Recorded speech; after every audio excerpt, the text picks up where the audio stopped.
If you like the video, make sure to like, subscribe, and comment. For more videos like this, what is the creepiest or most unexplainable thing you have witnessed or experienced outdoors, in forests, woods, or creepy houses, that still gives you chills? When I was 12, me and all my little cousins and little brother were camping in our front yard. We lived way out in the woods, and we liked camping in the summer but also liked having the house close by. The tent was maybe 20 feet from the front door. The front yard was surrounded by forest, and there was a flood light on each front corner. We felt safe and had done this before. About an hour into our night, we started hearing what sounded like nails scratching all around the tent. It was like someone was walking around the tent and dragging their nails along the side, over and over. It went on for minutes, until the younger kids started to cry and I began to panic. Being the oldest, I lined everyone up in front of the tent door and told them to run to the house as fast as they could. I grabbed the youngest to carry. I unzipped the door and yelled, "Go, go." I took up the rear and out spilled 5 crying children and me, scared SH-less me, carrying my little cousin, who couldn't walk. As I was running, I glanced over to the corner of the house, and I SHT you not, a dog man was crouched under the floodlight. It looked like the werewolf in Harry Potter, but smaller. Dark brown patchy fur and a creepy, grinning dog face. It was looking at us over its shoulder, and I got the distinct feeling that it thought our terror was hilarious.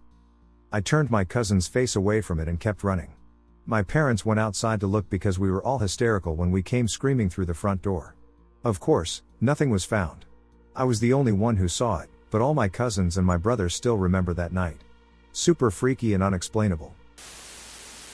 My friend or coworker likes to take early morning shifts, we're lifeguards, and she bikes through a local Catholic school's parking lot on her way.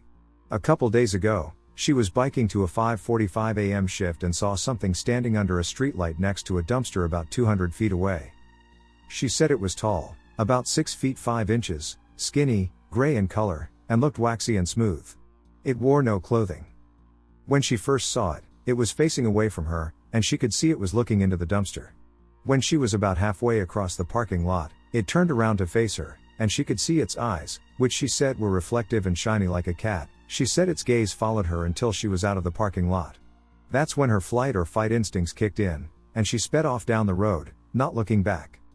After her shift, when it was light out, we went back to where it was standing and realized there was no way a human could have heard her bike from that far away, let alone while bent over a dumpster, to turn around and face her.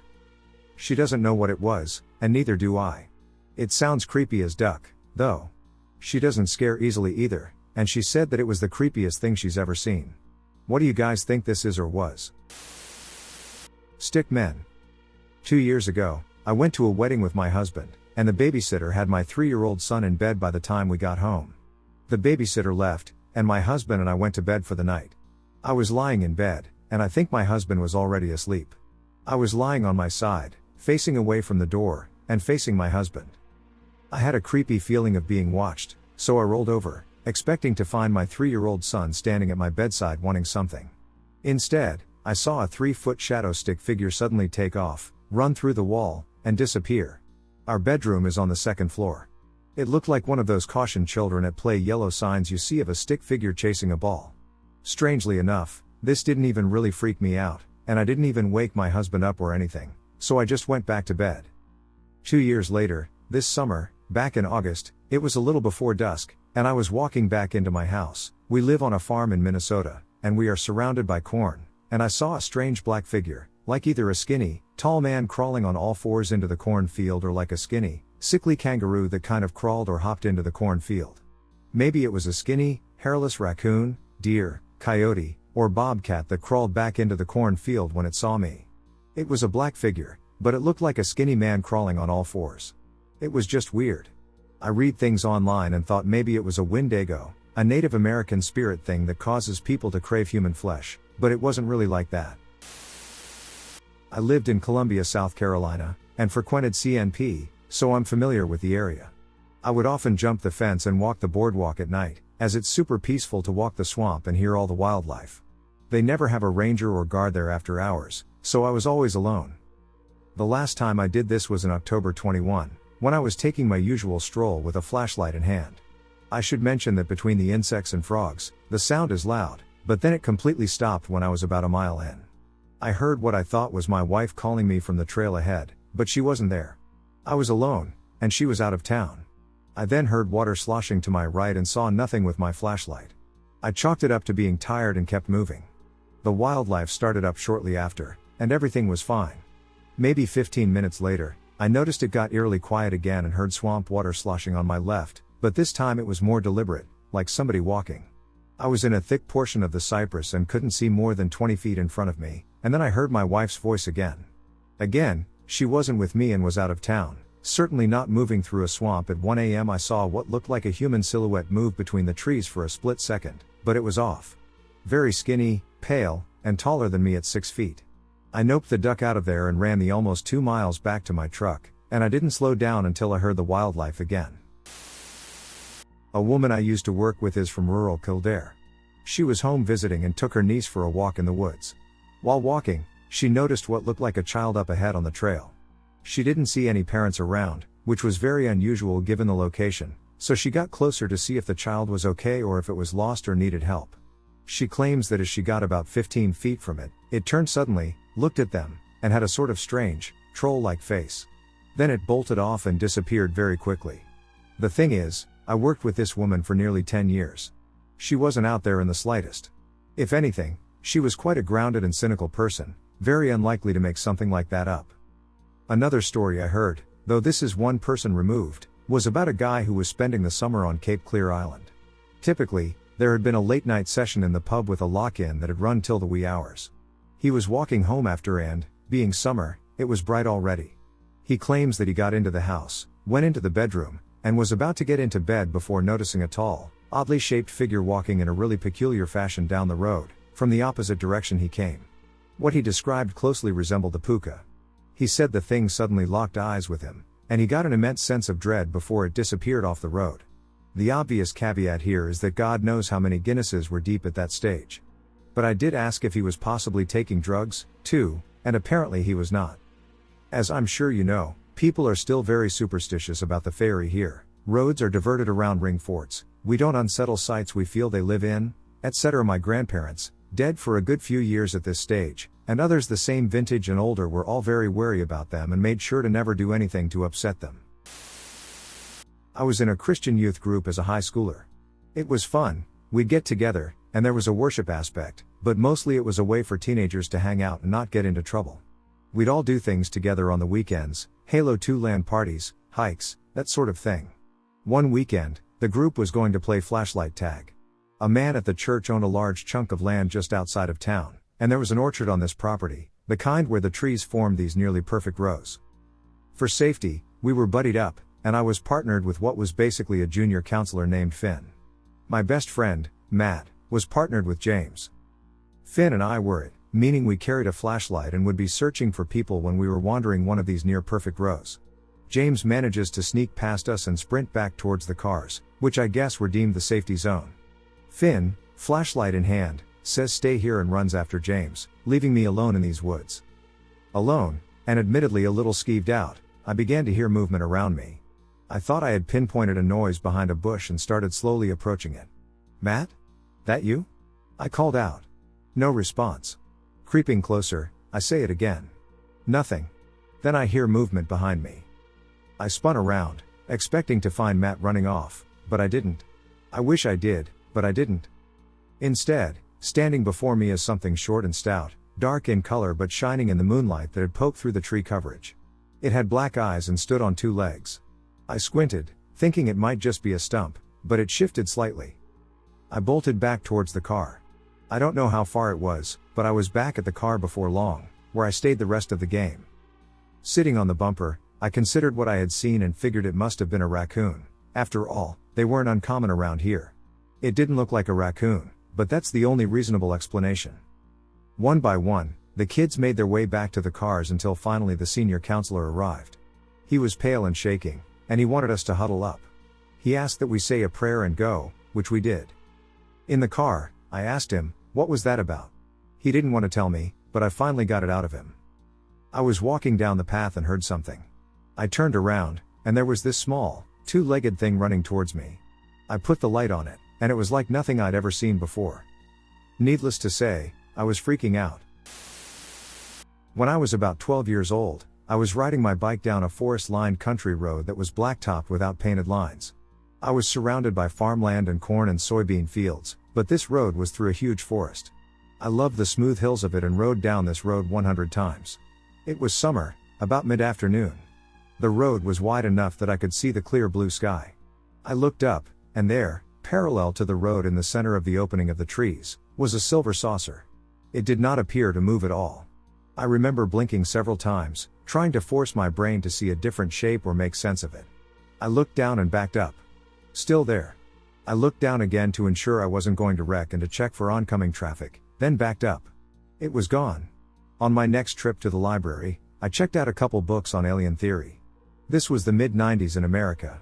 Crop circles were a big thing, though it seems those were debunked eventually. I've grown up reading material, shows, documentaries, and stories. 30 seconds changed me forever. I don't talk about it with people. My wife knows. She believes me. No dreams, thank goodness. I never again rode down that road alone.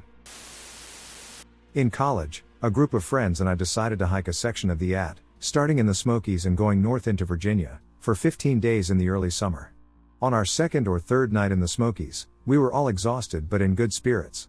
The whiskey was flowing, and the joints were passed around. I called it a night fairly early, and my tentmate did so as well. About 2 to 3 hours after falling asleep, I'm suddenly woken up from a very deep sleep by my buddy, who's shaking my shoulder and frantically whispering for me to get up. When I finally got up and got my bearings, I asked him what was wrong, and he whispered at me to shut up and listen. About 30 seconds later, I hear a noise that still sends chills down my spine 10 years later. I can best describe it as sounding like a loud vibration in the distance, almost like a loud drum being banged on rhythmically with some type of indecipherable chant following it. It seemed like the drum-like noise and chanting were done in perfect unison, like whoever or whatever the duck was doing had practiced religiously. It would come and go in like 2 to 3 minute intervals. Most unnervingly, at each interval, I swear to God, it got louder and closer.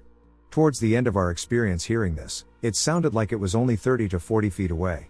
We stayed up and listened for basically the rest of the night, both of us too afraid to leave the tent or do any investigating. It eventually completely stopped, and everything returned to normal around 4:30 a.m. We realized we had literally been frozen in place for around 5 to 6 hours, totally transfixed and somewhat mesmerized by the chanting and overall experience. The following morning, at daylight, me and my buddy woke everyone else up and told them we needed to get out of that area and keep moving. The really bizarre part was that the 4 other guys that were with us claimed to not hear a peep all night, and they each had a great night's sleep. They, of course, didn't believe us and assumed the whiskey and potent pot, combined with overactive imaginations, were the culprits. I still keep in touch with my buddy on a fairly regular basis, not so much with the other guys, and to this day, almost 10 years later, one of us inevitably brings that night up, and we discuss the possibilities of what we heard. It was most definitely supernatural in nature, and it scared me to my absolute core. I was smoking with a friend in a forest. To actually call it that is not really appropriate. It's like 2 kilometers wide and 10 kilometers long or more. Anyway, 200 meters away from the street and 50 meters away from the last real path, we sat on some benches in the woods and blazed. BTW, the paths through the woods are completely dark, and you can't see shit without a flashlight. Then, all of a sudden, a dude in a suit and a suitcase came out of nowhere. Not where the actual path should be, but behind us, straight out of the forest. It was crazy, no light, nothing. I was just walking through the woods. I still can't fathom what this guy was doing there. I work in the woods for a living here in the western US, lately as a fire lookout in a remote location. I'm talking a 3-mile hike to a mostly abandoned dirt road and another hour of driving before you even hit pavement. This was last summer. It was around 11 p.m. on a moonless night. It is pitch black outside, and the lights of the town 30 miles away have mostly dimmed. It was a relatively calm night with very little wind. The tower sits atop a more or less bald spot on a lower peak in the middle of a burned scar. There's not much within the immediate area besides some long grass and a smattering of younger fir trees. At around 11 p.m., I'm sitting there under the glow of a propane light on the porch, finishing a book. I suddenly heard a rustling coming from down the hill to the south, about 20 degrees to the right from the photo I showed there, where there's less to see. It was just barely audible and sounded like it was approximately 300 feet away. It was very sudden and sent a shiver up my spine. I went back inside and grabbed my flashlight to have a look around from the catwalk. There was nothing at all out there in that direction that I could immediately detect. And then I saw it. Well, I saw something. To this day, I'm still not certain what it was, but what I do know is that it wasn't a trick of the light or of my eyes. I looked at that exact spot the next few nights and never saw it again. I know my home like the back of my hand. Every tree. Every shrub. Out in the distance, next to a lone boundary tree, was a vague shape. Dark and ill-defined, despite the surrounding area being relatively in focus. He looked to be about 4 to 5 feet tall, roundish. Definitely wider than the tree. Roughly human-shaped, but not quite right. It was like some memory of what a human looks like from someone who hasn't seen another in a long time. Hunched. I watched it for what felt like forever. It didn't move. Not initially. After a bit, it shifted slowly to my right, behind the tree. And then it was gone. And I never saw it again. I would have been able to see it behind the skinny tree, and if it went down the hill or side hill, like I said, this relatively small snag was on its own, on a relatively gentle downslope. Now, this is an area with a lot of animals. Mostly white-tailed deer and wild cows. We have some black bears, some elk, some cougars, and some wolves, but they don't tend to let themselves be seen. And they tend to skitter off when they learn they're being observed. I've seen the predators before, but never that close to my tower. The whitetails and elk come up, but there's little in terms of food, and people are known to come here. We also have visitors and hunters, but my location in particular is only really known to locals and doesn't exist on public maps. The official start of the extremely overgrown, hard to follow, and obviously abandoned trail is about 2 miles after a locked and unmarked gate. Hunters don't tend to come up because the animals don't tend to come close. Poachers wouldn't because they're aware we report to law enforcement. It still freaks me out a little to this day. I hope it was just a person or an animal in some weird circumstance. I don't feel comfortable sitting outside after dark anymore. I live in a small town in the mountains of Colorado. My sister was visiting at the time, and while my kid was inside watching TV, the rest of us were sitting outside on the porch, me on the left, my sister in the middle, and my wife on the right, all of us facing the front yard. At some point, the radio started playing My Sweet Lord by George Harrison, a detail that I will never forget because, right in the part when he says, "I really want to know you, I really want to go with you," something really strange happened. While my sister was talking, she talks a lot, lol, I saw something black coming to me, felt it pass through my legs, went behind my sister and passed around her and my wife, went to the front yard, and before hitting the fence, disappeared. Right after that happened, I was so confused that my first reaction was to tell my wife, "I think that the cat was here or something," to which she immediately responded, "That wasn't the cat, I saw it too." My sister didn't see it, but she got really scared. My wife and I didn't feel that way. Actually, we felt the opposite, some kind of peaceful feeling right after the experience. I read some unconvincing explanations online for what it could be, so I would like to know if anyone else has had a similar experience in the past or knows what that could be or means. It's summer 2021, and I'm spending the night at my girlfriend's place. She had told me a little more than a week ago that she had this dream in which a black man-like figure was standing in the corner of her room. Of course, that was creepy, but I honestly just shrugged it off as some sort of sleep paralysis or, more likely, a dream. So several days later, I sleep at her place and am somehow awake at night, lying half on my side and half on my belly with my left arm wrapped around her. The bed is placed at an angle, and I can look perfectly towards the other corner of the room. Some soft white lights are on.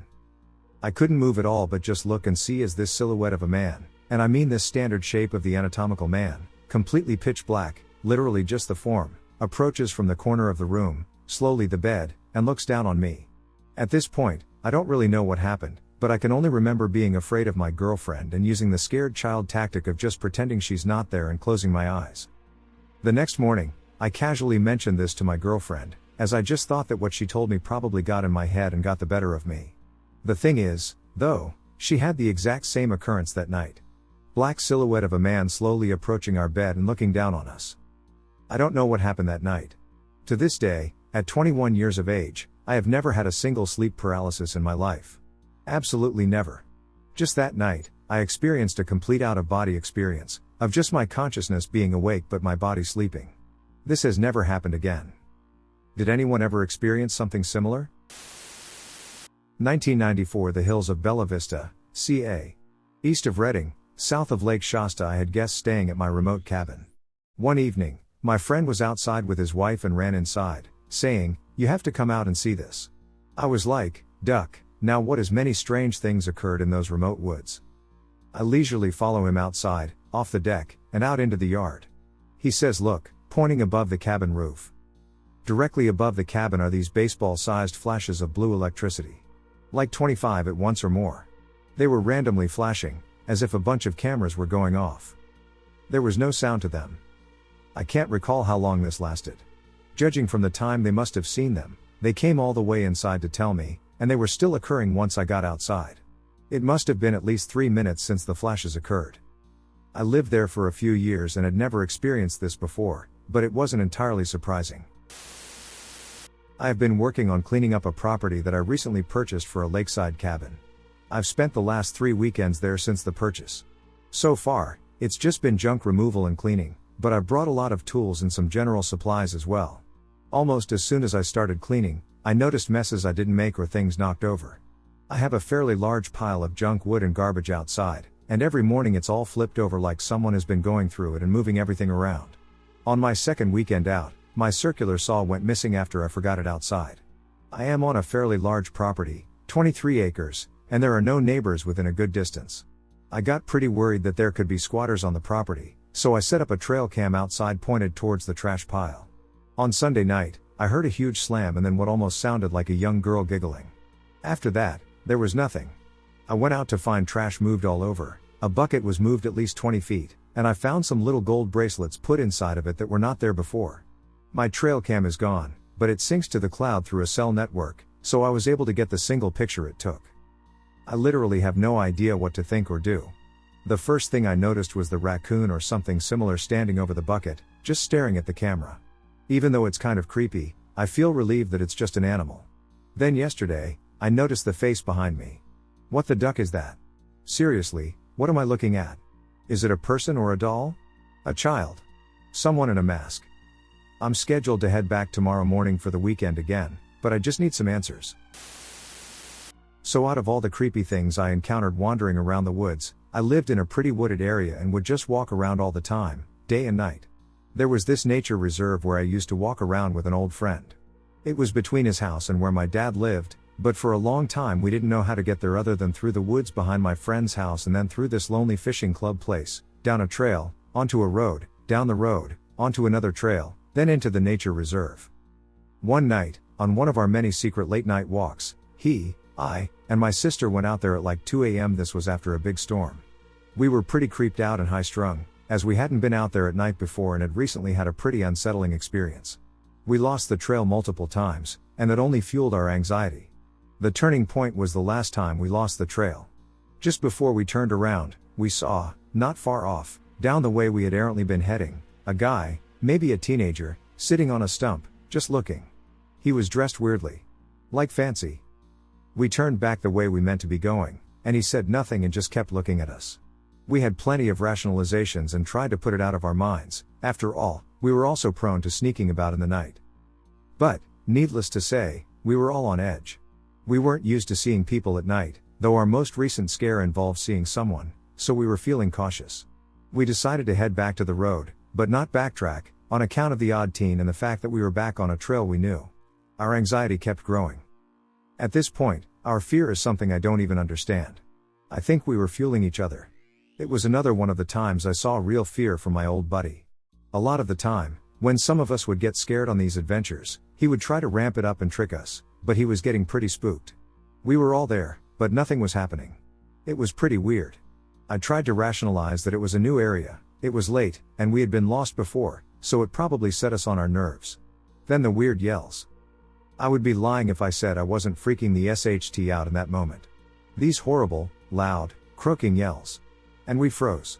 A quick look around told us that it was the largish waterfowl on the pond next to us. Ducks maybe? It was pretty late, though. A definite, normal-seeming source calmed us for sure, but it still seemed eerie. We made much faster progress down the hills after that, and then the big whoop happened. We got to the area where we normally reconnect with the trail back to the street, but it wasn't there.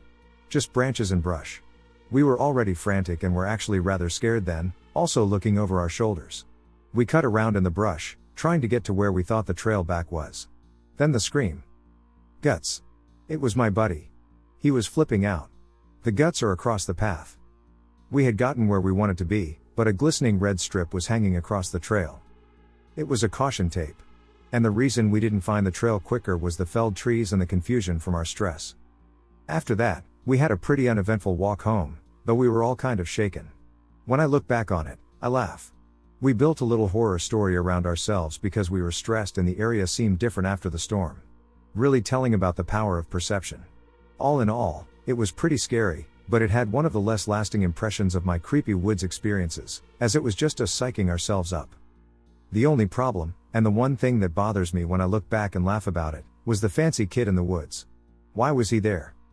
There are plenty of reasons. We were there, after all. But it didn't seem okay. It didn't seem right at all. Didn't seem okay. When I was 16, I was dating this girl, who had previously told me she was living in a haunted house and that the previous owner had hung themselves in what would later become her bedroom. So one night, when I was sleeping over, we were home alone, as her mom was with her boyfriends. We were lying in bed in the pitch black talking and stuff, and we heard some shuffling in the hallway outside her door, like someone was walking around. Almost immediately after, I can hear and see her bedroom door slowly open, maybe about 6 inches wide, letting in the light from the hallway. It was wide enough that I could see there was no one on the other side of the door. Then it closed on its own only a few seconds later. Absolutely scared the shit out of me. I look at her and go, "WTF was that?" And she replied, essentially saying, "I told you so." We used to work in a small martini bar that was part of a long group of buildings. Think residential row houses, not businesses. They all had a shared basement, which was segregated by 2x4s and chicken wire. I had to go downstairs to get some supplies for the night shift. Me, being the explorer, decided to take a walk along the length of the basement. It was about 3/4 to the end when I felt something like someone was looking at me. I turned to my left, and there was a young man, maybe in his late teens or early 20s. He was hanging from one of the rafters with a noose around his neck. He was staring at me. He had so much hate and contempt in his eyes. I froze on the spot for about 30 seconds. Ran back upstairs to the bar. There were a couple of regulars there, and they asked me what was wrong as my face was white, and I was drenched with sweat. Before I had a chance to say anything, they said, "Oh, I guess you saw him." I live in Australia, and we don't have much woodland here besides a few that span on for a couple hundred acres or so, nothing like what Americans have, and when I was younger, I'd get lost in these woods a lot and sometimes even sleep in them for a couple days at most, surviving off fish and creek water. I never had any creepy encounters besides this one time. I was about 10 years old, and just like I do at least once every 2 to 3 years, I had gotten lost in the woods again. I was completely fine during the day, as I had eaten an hour prior to realizing I had no ducking idea where I was, so I had the old "ah shit, here we go again" moment and decided to walk around to find some sticks to make a little fire. I knew a lot about outdoor survival as my family went camping a lot, and I watched videos online all the time since they interested me and I love the woods. I had set a fire up as it started getting dark and was about to put out my fire when I saw a small deer on the tree line, just nearly out of range of my fire's light. It was staring at me, which gave me some chills, but I just went, "Ah, a little deer," and I waved to it. The deer scurried off into a bush behind it, and I couldn't see it anymore. Then I heard this really weird noise like twigs snapping, and all of a sudden a much larger deer came out of the same bush I just saw the small one jump into. At this point, I knew something was off, so I stood up and stared at the deer as it stared back at me, and I was mentally preparing myself for the idea that this thing could run at me. I was a little kid, TF, am I supposed to think? The deer started walking a bit towards me, and I backed up a little and crouched down, but as the deer kept getting closer and I kept backing up, I looked down and realized this ducker had a hoof directly in the fire and wasn't reacting to it at all. This creeped me the duck out. I mean, his fur was burning and it was starting to burn its skin, but it just wasn't reacting. I immediately set off bolting, but I heard it coming behind me, not really running but fast enough to keep up with my little legs. I came over this small hill and jumped down into a bush to try and hide from it, and that's when it happened, the scariest SHT I've ever seen in my entire life, and I remember it so vividly. The deer's silhouette against the moonlight appeared, and as I stared at the deer, it let out this blood-curdling call that I've never heard from another animal before, and all of a sudden the silhouette started caving in on itself. I could hear its bones snapping and flesh ripping, and this thing just kept getting smaller, then suddenly it got much bigger, and I closed my eyes because I just couldn't watch anymore. When I opened them, there was a man standing where the deer stood, or at least, the silhouette of a man. He was looking around and then started calling out in this creepy, almost distorted voice, "Hello? Hello?" And he repeated this for about 10 minutes while I just sat there in silence, refusing to answer whatever the duck stood just a couple meters above me. The man then just walked off into the trees, and I heard that same awful snapping noise before it eventually faded away. I didn't sleep that night. I stayed in that bush the rest of the night, terrified that this thing could still be lurking around the area, waiting for me to appear again. Once the morning came, I walked in a straight line until I reached a road I recognized, and then I ran home. I didn't tell my family about it as I feared I wouldn't be taken seriously, but I was terrified. I haven't been into the woods since that day and always stayed home when my family went camping after begging them not to go. I'm 21 now. That incident was 10 to 11 years ago, and I still remember that silhouette and the noise of the bones snapping. I've done tons of research, and my only conclusion about what happened is that I narrowly escaped a skinwalker. My house is right beside some woods. A small, probably 1 mile by 1 mile, path of woods. My parents and I were sitting on our patio at night a few weeks ago. My parents were drinking beer, and I was outside, just on my phone. On the few weekend nights we all have off together, we like to spend time together on our patio at night and just shoot the SHT for a while. So anyway, my dad had gone to bed, so it was just me and my mom, and we were cleaning up some empty beer bottles while finishing up our conversation. My mom walked around the side of the house to throw some bottles in our outdoor garbage can.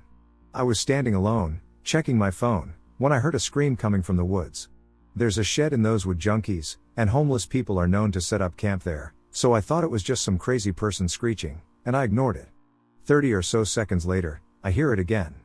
I look up and turn on my phone flashlight, pointing it into the woods, but I don't see anything. My mom came back and asked what was wrong since she must have seen the freaked out look on my face. I started to explain, and halfway through my sentence, ducking happened again, but this time it was a girl's voice. She was screaming for help and yelling for someone to help her. My mom and I believe in and take every measure ducking possible to avoid skinwalkers, so my mom and I gathered the rest of our shit and started hurrying inside. I turned my back away from the woods, and I heard the same voice say, "Hey you. Come here." And I shit you not, it sounded like it was like 2 ducking feet away from me. I almost shit myself, so I pushed my mom inside and ran in behind her as fast as I could. I've never shut a damn door so quickly in my life. But anyway, yeah, that was scary as shit. My friends and I used to hike and camp up by the French River in northern Ontario. For anyone unfamiliar with this area, it is extremely remote. You have to leave your car and canoe for a few hours, then carry your canoe to your campsite. On this occasion, we were camping for 10 days. There were 4 of us, and we didn't see another person or any signs of anyone else near us. On day 3, we decided to wake up early and hike along the river, going north. One of my friends was really good with maps and planning hikes for us, and he said that this one is about a 9-hour hike, there and back to our campsite. We started our hike at 6 a.m. and around noon stopped to swim for a bit in the river to cool off, followed by some lunch that we packed and a beer or 2 each. We started packing up again and noticed a small cabin off in the distance, about 25 meters downstream. We knew we would come back in this same direction, so we put our garage in a bag with our beer cans and hoisted it up over a tree. This is a common thing to do while camping as it keeps wildlife such as bears away from getting into your garbage. We knew we would be back this way in a few hours to collect our garbage to bring back to our main campsite. For the remainder of the hike, I couldn't help but feel like someone was watching us. But there were no other signs of people around us. When we reached the end point, nearly exhausted but also satisfied with how far we had come, we debated stopping again for a rest before making the 6-hour walk back to our main campsite. As we discussed, I mentioned that I kind of just want to get back to our campsite because I can't shake the feeling that I'm being watched. 2 of my 3 friends then also admitted they had a similar feeling, so we decided to head back. As we approached the area where we rested and swam earlier, we came across our garbage bag. It had been removed from the tree and emptied. The weird thing was that it wasn't ripped or torn, as you might expect from an animal. Instead, it was untied, neatly emptied, and left wide open on the ground. We remembered the old cabin downstream, but there was no sign of it this time. As we walked a little further, we saw something on top of a rock. It was our beer cans. We consumed 2 each, so there were 8 empty beer cans. Only they weren't just scattered on the rock, as you might expect from an animal. They were neatly piled in a pyramid-type shape. As we got closer, we realized the cans and noticed a Polaroid photo tucked under the bottom one. It was a photo of the 4 of us swimming. We were completely freaked out at this point, so we half ran and half walked back to our campsite. We arrived at dusk and decided that this night would be the last night of our originally planned 10-day camping trip. None of us slept a wink that night. We stayed up by the fire, terrified and hoping for morning to come. By sunrise, We packed up and hiked out with our canoes. We were so happy to see our vehicles where we left them, and we drove home together in silence. Around 3 a.m., I was driving home from my then boyfriend's house. It was the summer of 1995.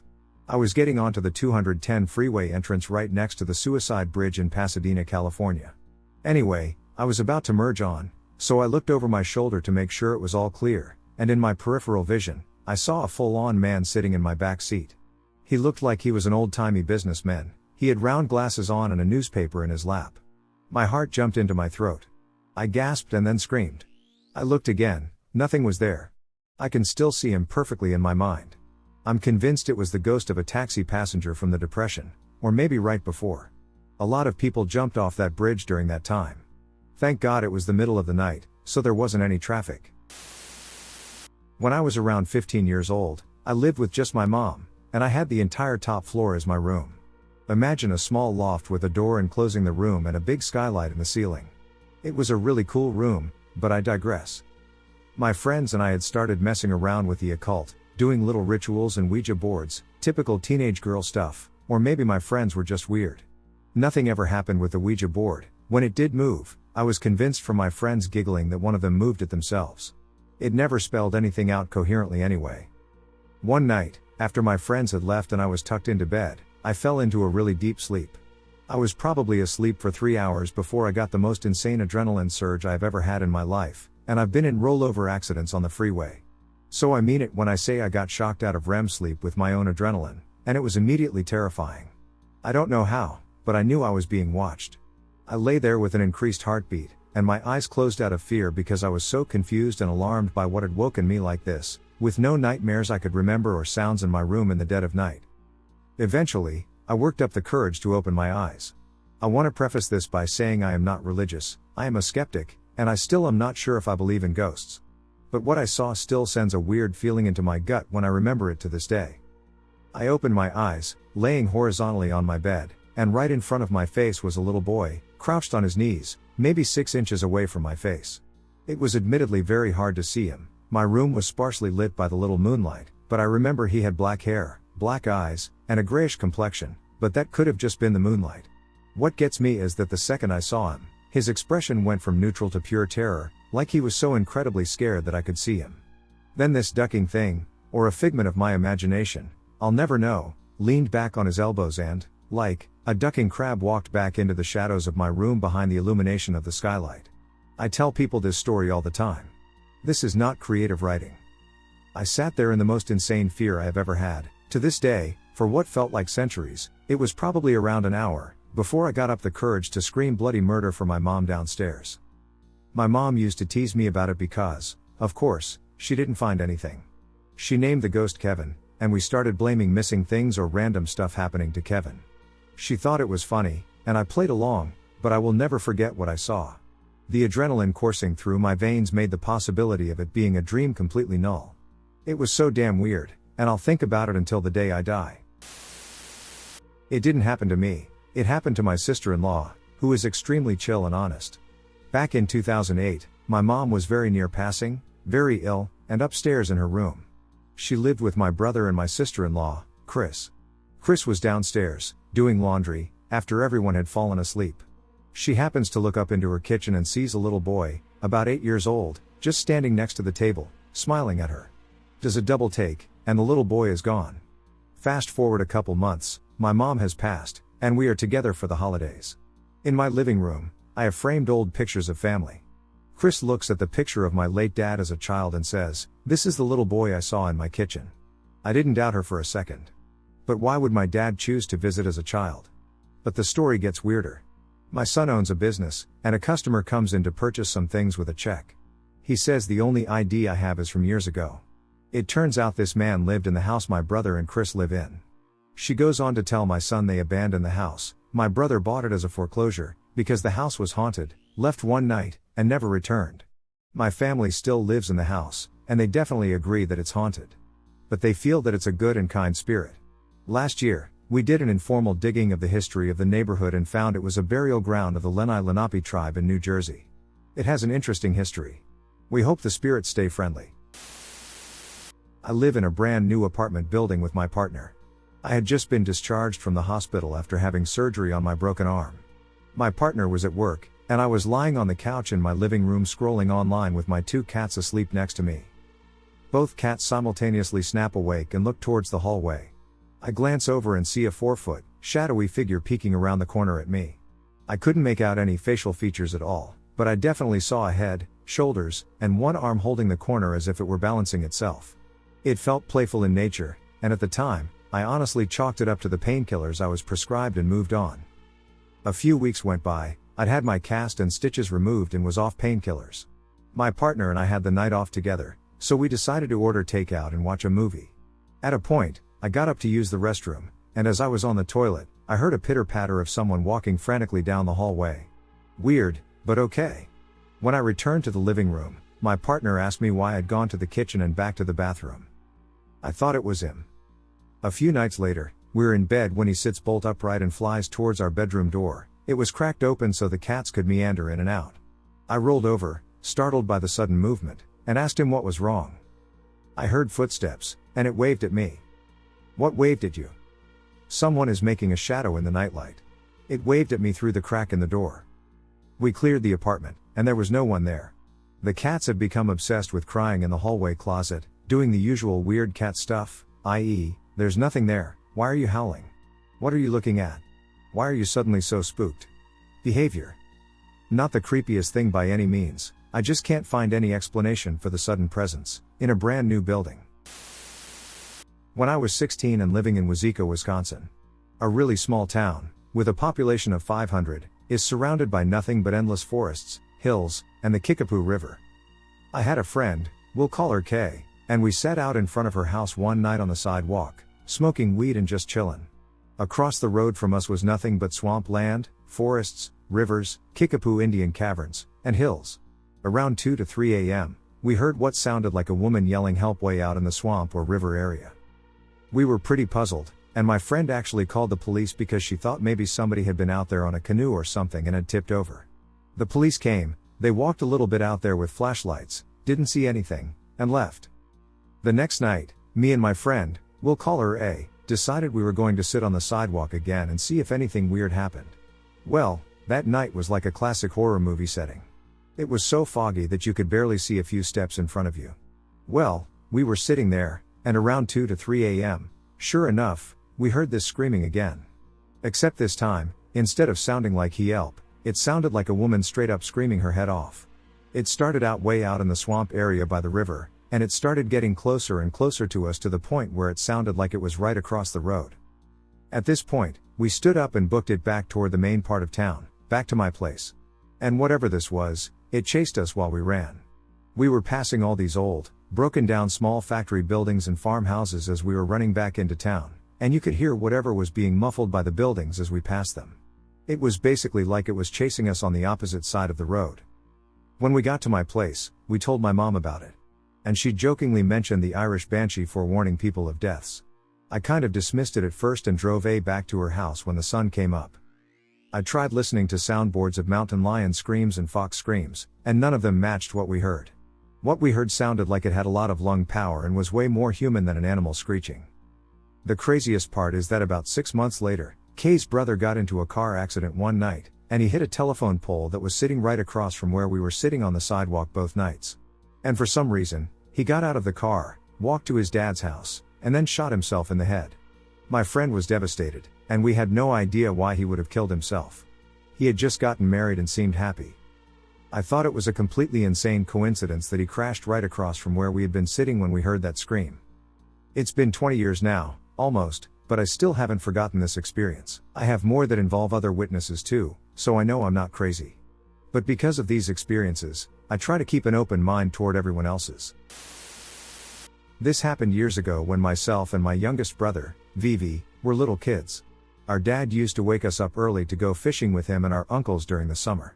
This encounter made us not want to go fishing anymore. It was very early in the morning, probably 6 or 7 in the morning, because the summer sun was already above the horizon in Minnesota. We got out of our dad's car and grabbed a few things before following him down the trail through the woods that leads to their usual fishing spot. While we were walking down the trail, Vivi suddenly stopped and said, "I have to use the bathroom." Our dad tells him he has to do his business in the bushes.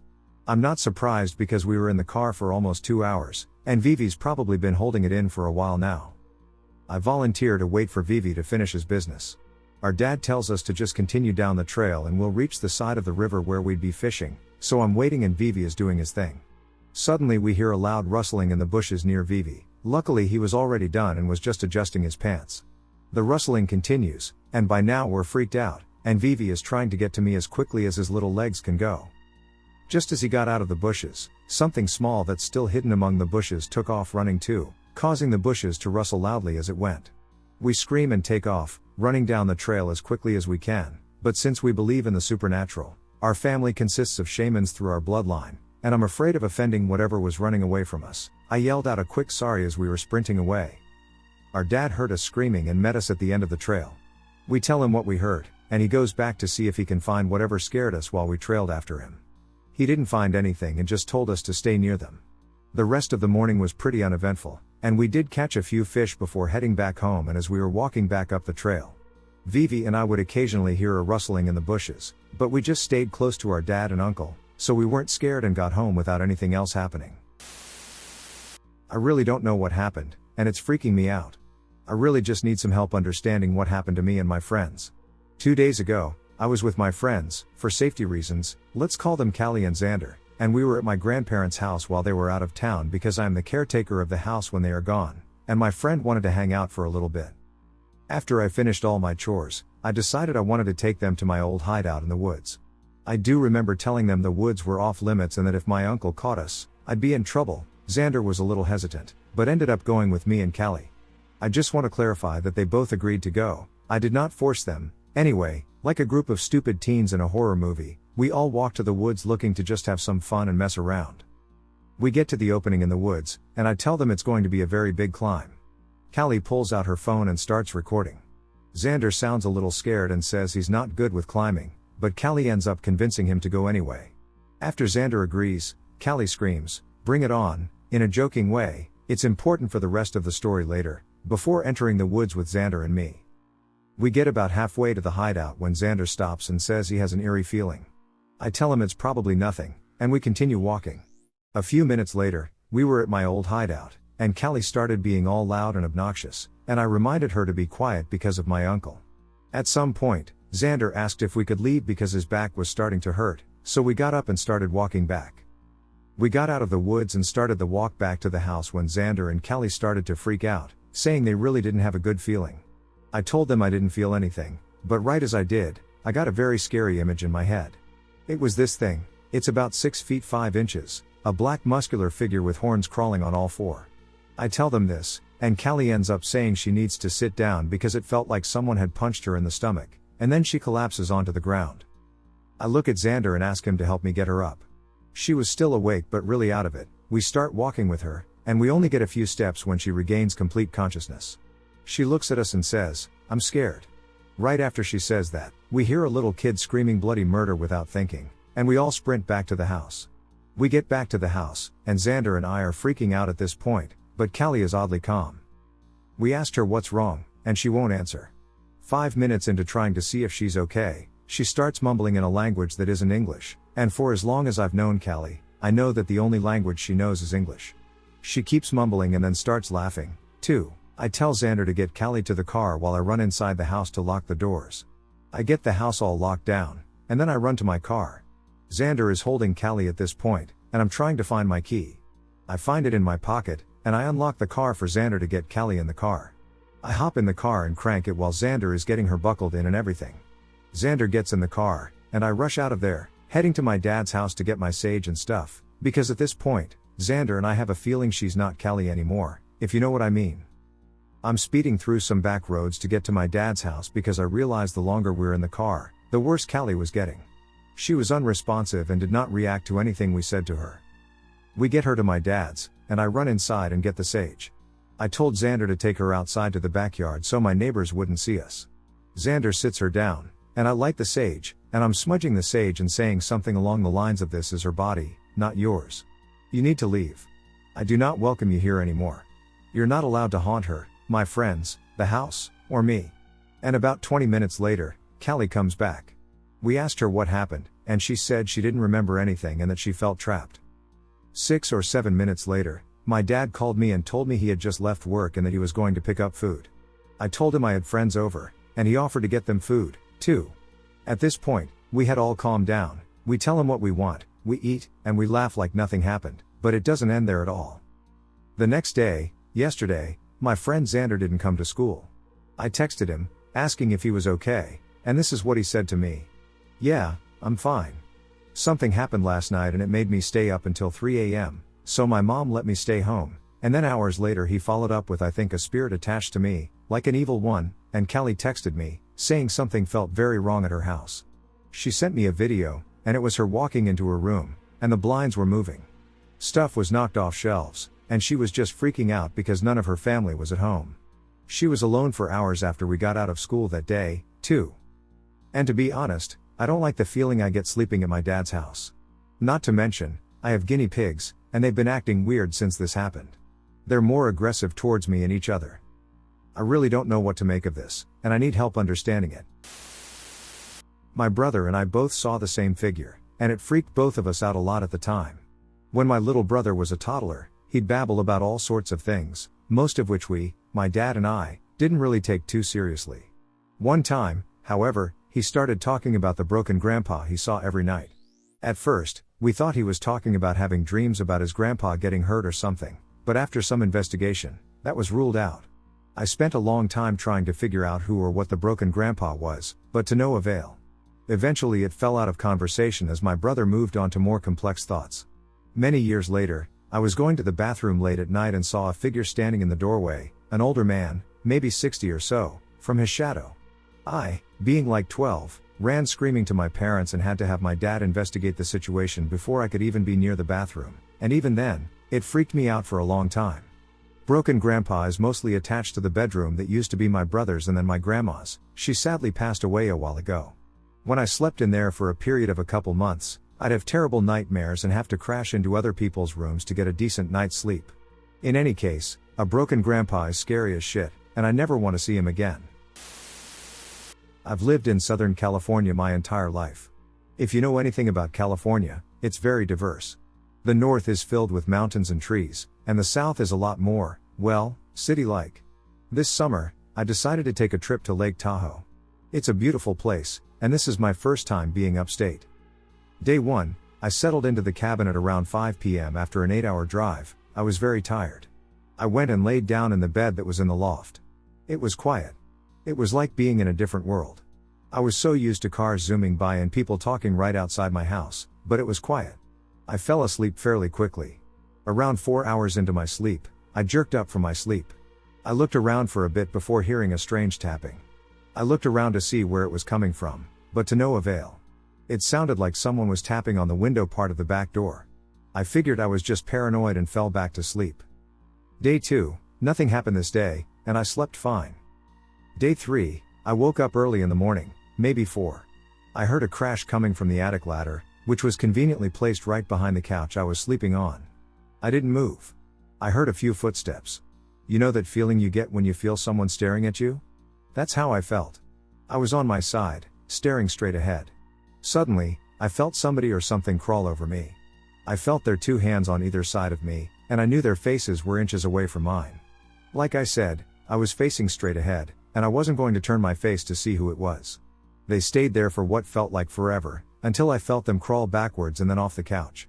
I heard the dog let out a muffled bark, in which someone shushed her, then let out a good girl. The presence stayed there for what felt like an eternity, until I heard footsteps going out the back door. Still, I didn't move. I was paralyzed with fear. Needless to say, I didn't go back to sleep. I checked on my friends a bit later on when I felt the coast was clear. None of them had left their rooms that night. I told them my experience, and they said I was being paranoid. I halfway agreed with them, and our day went on as planned. Day 3, later that day, after a day at the lake with my friends, we came back to a quiet and cozy cabin. The caretakers of the cabin told us there was a river a bit farther back into the woods, about a 15-minute walk. My friends decided to stay back and rest, so I took some bug spray, a small backpack with snacks, and my phone. It was a pretty straightforward trail. There was tall grass on either side of the trail. It was a thin path, but pretty easy to navigate. When I got to the river bank, there were 2 picnic tables. I didn't want to get eaten by mosquitoes, but I stupidly wore sandals. I put my bag on the table and started my walk back to the cabin. For some odd reason, the path seemed distorted. What was once a straightforward trail is now covered in rough terrain. I noticed the tall grass on the side of the path had been disturbed. It was as if something huge, and I mean gigantic, had walked across the long grass. At first, I thought maybe it was a bear, since the locals had told us that bears were a problem this time of year, but the sheer size of it made me second guess that. I was a bit taken aback by this. However, I continued and made it back to the cabin, then back to the river. I was a little frightened now. I kept telling myself that I was just freaking myself out and that I should enjoy nature. I sat down at one of the tables and watched the river. After a while, I felt like there was something staring at me. I looked around, assuming one of my friends was on their way to prank me, but there was no one. Across the river, I noticed a bit of brush that was shaken up. There was a clearing in the bushes that was fenced off by 2 logs in an X shape. The longer I sat in that spot, the more worried I got. I couldn't help but feel like there was something behind the thick brush that I couldn't see. I went down the river, hoping to come across some kind of life. But nothing. No fish, no frogs, no roads. Just mosquitoes. And a bunch of them at that. Disappointed with the lack of anything, really, I went to sit back at the table. And that's when I heard it. It was a noise that I can't really describe. It was not a scream but a gurgle, as if whatever it was had a mouth full of water. It was inhuman. I froze. In the moment, I should have been running for my life, but I just froze. I heard rustling in the bushes behind me, the ones I was worried about earlier. Then again, the scream. It was the loudest thing I had ever heard. Run. And so I did. I sprinted my ass through the forest. What should have been a quick trip back to the cabin was anything but. After about 10 minutes of sprinting, I noticed I was lost. I stopped for a few moments, frantic, to see if I could find anything that looked familiar. I saw a bridge that I had crossed on my way there, and I started sprinting. I thought to myself, why didn't the damn thing kill me? I had stopped for a good minute, but I could hear it chasing me. It was a ducking game for the damn thing. Every time I stopped, it would as well. I finally made it back to my cabin, and instead of going inside, I stood on the porch. I faced the forest. And I cried. I couldn't see anything out of the ordinary, but I knew it was still out there. I didn't want to turn my back on it, so I sat there for hours. Silently crying. Occasionally checking my phone, and well, writing this. I don't know what the hell that thing was. The only thing I can even compare it to is a Wendigo. All I know is that I will not be going back to that river ever again. If you could please shed some insight on what or who might have been out there, I would appreciate it. These past 2 days have just been too weird to not be connected. I had a very close encounter with a triangular UFO. I was with a few friends in a large park/nature area at around 6 p.m. I looked up as movement caught my eye and saw a large triangular UFO coming towards us just above the treetops, maybe 100 to 150 feet off the ground. It was about 60 feet wide and had a round, flat light in each corner. The lights were about 5 feet across and had a strange flat quality with no bright spot. It looked like LED, but this happened long before LED was a thing. It was totally silent and so smooth and steady that it was like it was on a rail. We got a good look at the leading point and the underside as it passed directly over us. We lost sight fairly quickly due to the tall evergreens blocking the view.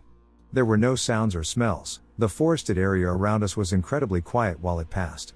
There are no visible means of propulsion, no exhaust, or anything. It was incredibly eerie. To see something so large just defying gravity like that. I was scared but stunned. It was gliding by just slowly enough to make me panic and worry about either getting squished under it if it fell or that they would abduct me.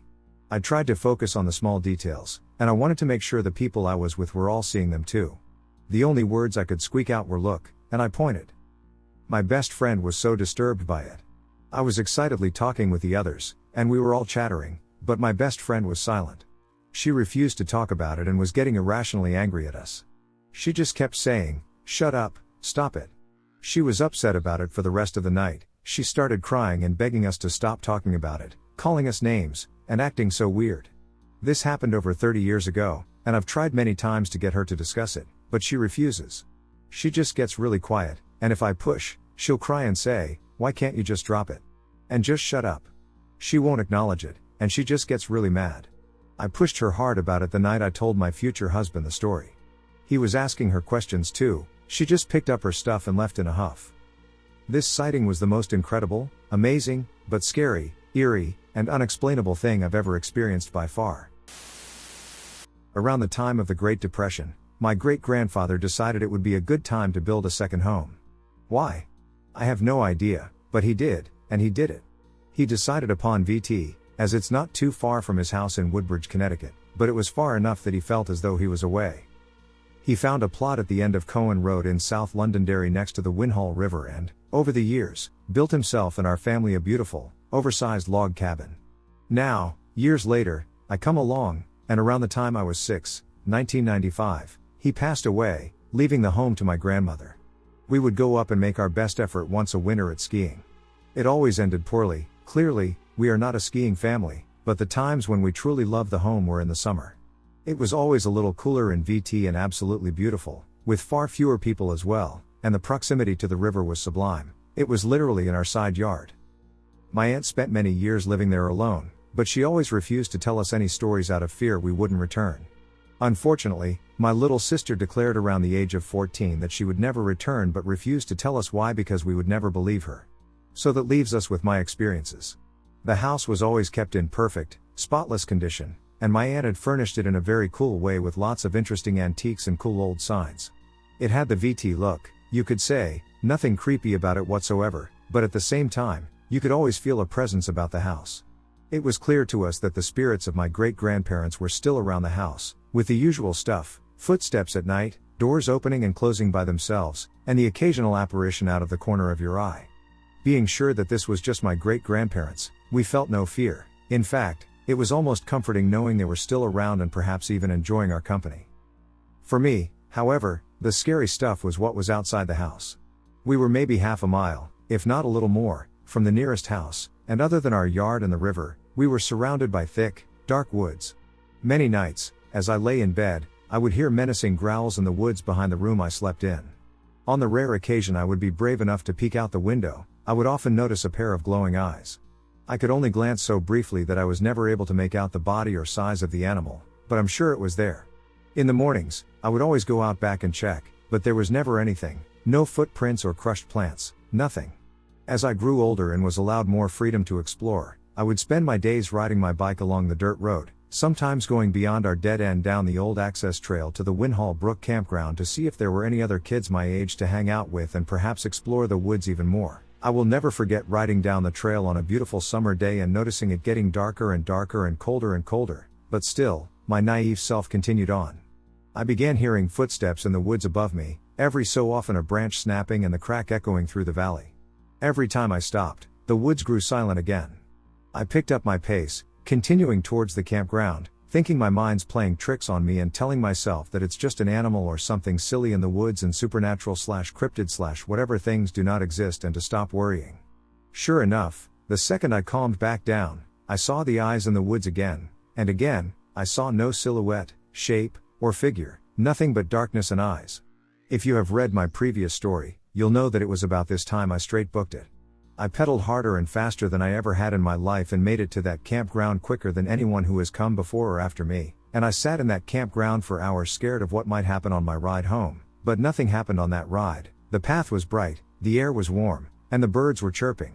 Needless to say, it took a few years for me to ride that trail again, and I was no fool and made sure to not be alone when I did. The river was always interesting. It clearly had a soul. It was more than just water meandering through rocks, it had character. Over the years, it has worn perfectly smooth channels in the rocks, creating beautiful, natural, and immaculate water slides. There were perfect little pools one could sit in and read books for hours on the sides as well. It was like our own little amusement park. Now onto the weird stuff. That's why you're still reading, right? It seemed like every morning there would be these towers of river rocks built on stones throughout the river. Now these stones were identical to the ones we'd see alongside our road as we'd drive to and from the house, always round river rocks tapering down in size with the largest at the bottom. They probably ranged in size from a foot to 2 feet high, and I always just assumed it was the locals doing VT stuff, not a wild assumption as VT people do some weird things. But the river ones were strange because they required swimming and a lot more effort to make, and even if you knocked them down at sunset, they would be back at sunrise. We're not destructive people, so it's not like it was a thing to knock them down every day, but sometimes they'd fall while we were playing, and sometimes we would use the rocks as skipping stones as they were perfect for it, but the towers would always come back. One hot and humid July day, I walked down by myself to the edge of the river. Now we had a rule that you weren't allowed to swim alone, as sometimes the currents could get strong, and if you really wanted to swim badly enough, it was always easy to get someone to accompany you. I was sitting at the river's edge splashing my feet in the water and collecting stones to skip when I began to hear rustling on the other side of the river. I looked and looked but could see nothing. Eventually I had forgotten the rustling and began skipping stones again. Unfortunately, the rustling started up again, followed by sticks cracking. Yet again, curiosity got the best of me, and I began following the noise down the river. I came across the foundation of the old logging bridge, nothing new or special, just 3 large stone piers, one on either side of the river and one in the center. It was here that I stopped following the noises, as we'd always used the bridge as kind of the end of our zone, but as I did, I noticed movement by the pier on the far side of the river, and large stones began rolling through the trees down towards the river. Again, it began to get chilly and quiet. Nothing like the previous time on the trail, a location I was not far from, but like a cold wind and as if the woods had a dimmer switch and someone was slowly dimming it. I stood silently for a few minutes until I was sure whatever it was gone before trying to silently walk back towards the house, and again as I did, it warmed up and birds began chirping again, and by the time I was back, it was as if nothing had ever happened. As I grew older, I often wondered if perhaps the spirits of my great-grandparents had stuck behind to protect us from whatever was in those woods, if there was anything in those woods. When I lived in rural Maine, my boyfriend at the time took me on a drive in his truck. He wanted to show me something he said he learned about from one of his college professors. We already kind of lived in the middle of nowhere, but we drove even further into literally nowhere. We were on this road that was 5 to 8 miles of just forest on both sides, no houses, no signs, no driveways, nothing. Then he pulls over near a slight break in the trees. It was a very overgrown old driveway chained off at the road with an old, dilapidated sign that said private property. We parked on the road and walked in about a half mile, and there was this old abandoned log cabin house there. I don't know when it was built, but it was old enough to not have any connection to the electric grid and no electrical outlets inside. It was a bit odd, but my boyfriend said he had been there before and led me to a door in the back where we could break in. He mentioned that the last property owner said in there that no changes could be made to the property after they died, like no agriculture or major renovations, so I guess that's why the land was never resold since nobody could do anything with it. I don't remember if we entered through the second floor somehow or climbed upstairs once inside, but I remember being in this loft that overlooked the interior of the house with no railing. Definitely a 15+ foot drop right at the edge of the loft. Maybe there weren't stairs inside at all. Or a ladder? It was back in the fall of 2011, when I was a freshman in college, so it's a bit fuzzy. I remember seeing an old wood stove made of iron downstairs and a countertop, but otherwise, I think the place was pretty sparse and made entirely of wood. There was also no sink in the kitchen area and no bathroom, so there was no plumbing either. The loft we were in had literally thousands of dead flies all over the floor. It was creepy and gross. I know they could have gotten stuck there over the years, but the sheer number of them on every surface and not being decayed or turned to dust was just so unnerving. My boyfriend, for some reason, decided this was a nice place to smoke weed. I didn't want to stay, but he laid a blanket out over the flies, and he sat and rolled a joint. I did take a couple of puffs but started getting an uneasy feeling, so I stopped. I'm a regular smoker, but this was just a crazy situation. Then suddenly, I realized that the sun was setting and we were losing light fast. The house very quickly got this terrifying, impending doom feeling, and I knew I just needed to get the hell out of that house. I expressed my concerns to my boyfriend multiple times, each time seeming more desperate to leave, but he wasn't worried and took his sweet-ass time hand rolling himself a cigarette and taking all the unnecessary shit out of his pockets, laying them out in the blanket, and slowly putting them away. It was pissing me off that he wasn't taking me seriously, and I had such a sense of urgency to get out. I ended up getting out of the house first and started hauling ass down that half-mile long dirt driveway to get out and away. My boyfriend shuffled behind me, fumbling with things in his hands. He was practically a prepper and carried all sorts of things with him in all his pockets, cargo pants, backpack, etc. at all times, like flashlights, lighters, weed pipes, rolling papers, weed, rolling tobacco, and probably 20 other things he thought were useful. I got out of the woods when we were just losing that last light before the true darkness set in. Mind you, this country road has no street lights the whole way. He had flashlights, but I didn't feel that flashlights equals safety. I felt we were being watched, and whatever it was super negative. I don't know if I overacted or if my boyfriend was literally just doped up and clueless, but I never really trusted him after that. I don't know why I let myself get into that situation. Needless to say, he's not in my life anymore. It was the summer of 2005. A friend of mine, Wayne, and I decided to spend the day fishing at Upper Swauger Lake in the Lost River mountain range of Idaho. Visited mostly by the locals, this alpine lake is tucked up on a ridge overlooking two long, dry canyons on opposite sides. It sits just at the top of the tree line, providing an uninhibited view of the sky and surrounding mountain peaks. The fishing is usually pretty good if you like golden trout. I hate trout. They taste like mud. But I do love fishing. And some of the best, most secluded lake fishing can be found on these high Idaho lakes. Getting to Swauger Lake is not an easy task. It's a 100-mile journey over a lonely highway from the region's largest town, Idaho Falls. When you hit the dirt road turnoff, there are miles of four-wheelers driving up the canyon to the hiking trail.